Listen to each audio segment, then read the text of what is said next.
Halo, saya Ari Kurniawan Ramadan dari program studi Desain Komunikasi Visual Institut Teknologi Sumatera. Video kali ini saya akan menjelaskan tentang apa itu manajemen dan dasar-dasar dalam ilmu manajemen.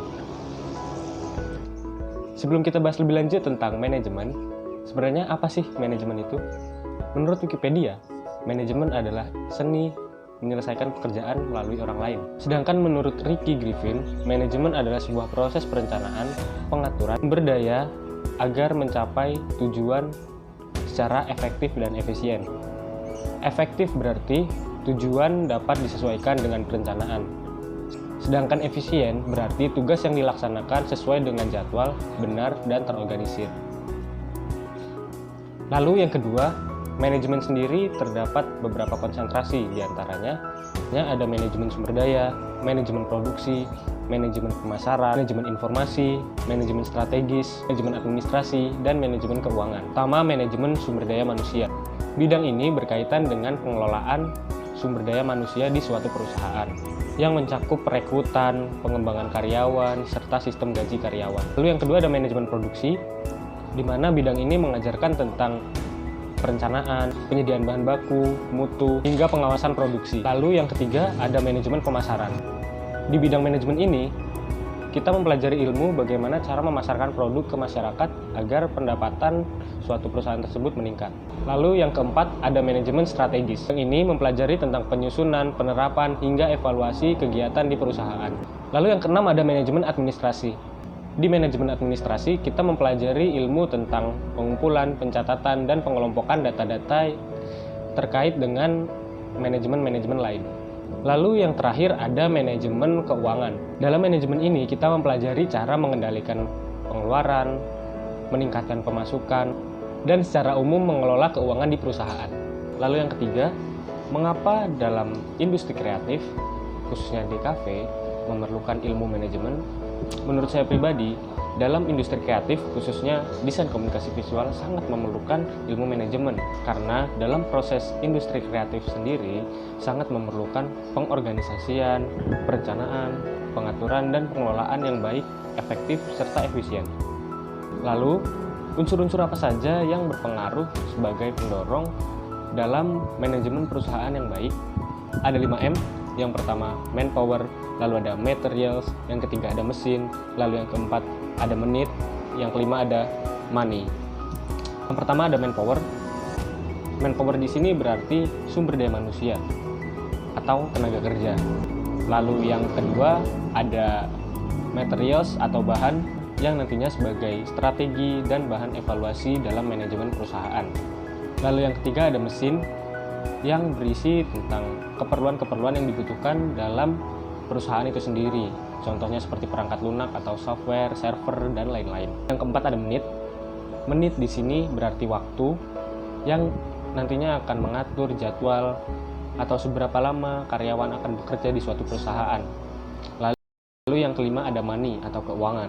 Keuangan di sini berarti bagaimana nantinya perusahaan tersebut mengelola dan mengatur keuangan di sebuah perusahaan, seperti pemasukan, pengeluaran, anggaran, dan lain sebagainya. Lalu, apa saja ciri-ciri perusahaan yang memiliki manajemen yang baik? Yang pertama, berorientasi pada tujuan. Setiap organisasi tentunya memiliki tujuan yang ditetapkan dalam pembentukan organisasi tersebut. Manajemen membantu sebuah organisasi untuk mencapai tujuan tersebut sesuai dengan waktu dan jadwal yang telah ditentukan.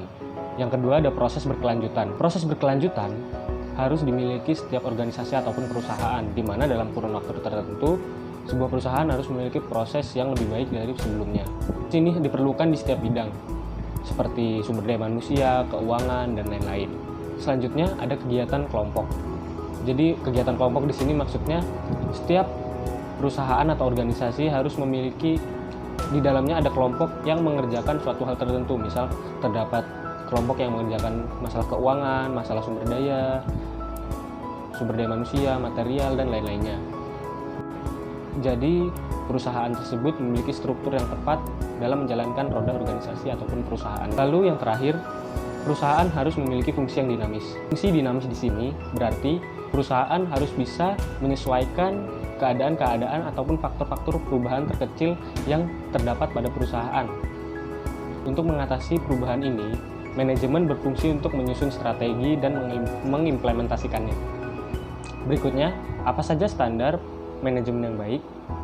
Standar manajemen yang baik, yang pertama yaitu visioner, yang kedua demokratis, lalu yang ketiga yaitu transformasional.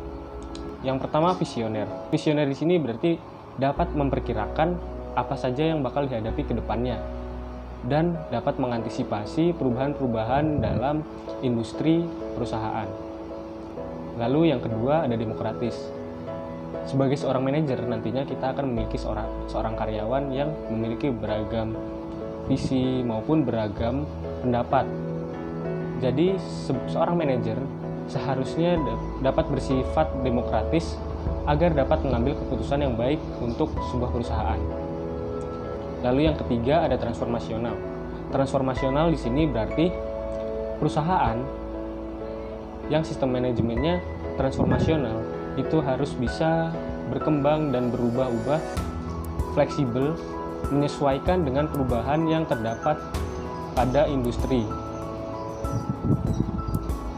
Lalu dua contoh perusahaan yang baik dalam manajemennya. Di sini saya akan mengambil contoh yaitu perusahaan Nike dan Adidas. Dua perusahaan tersebut sama-sama bergerak di bidang olahraga, khususnya di atribut-atribut olahraga tersebut seperti sepatu, pakaian, maupun atribut yang lain di bidang olahraga. Nike dan Adidas merupakan perusahaan terbesar di dunia. Nike didirikan pada tahun 1972 dan Adidas didirikan pada tahun 1949. Walaupun didirikan sejak zaman dahulu, namun Nike dan Adidas tetap mampu bersaing mengikuti perkembangan zaman hingga saat ini. Strategi dari grup Adidas sangatlah simpel. Mereka memperkuat brand secara terus-menerus dengan melakukan inovasi pada produk-produk mereka maupun pada keuangan mereka. Aktivitas pada brand Adidas ini terdapat kurang lebih 150 cabang perusahaan yang dipantau langsung dari Jerman. Lalu untuk Nike sendiri, etos perusahaan mereka selalu melibatkan dedikasi pada olahraga dan kebugaran. Dari rekam jejak kedua perusahaan tersebut dapat dilihat bahwa mereka gencar melakukan promosi dengan melibatkan atlet-atlet yang terkenal maupun atlet-atlet bintang sebagai model dalam pemasaran produknya.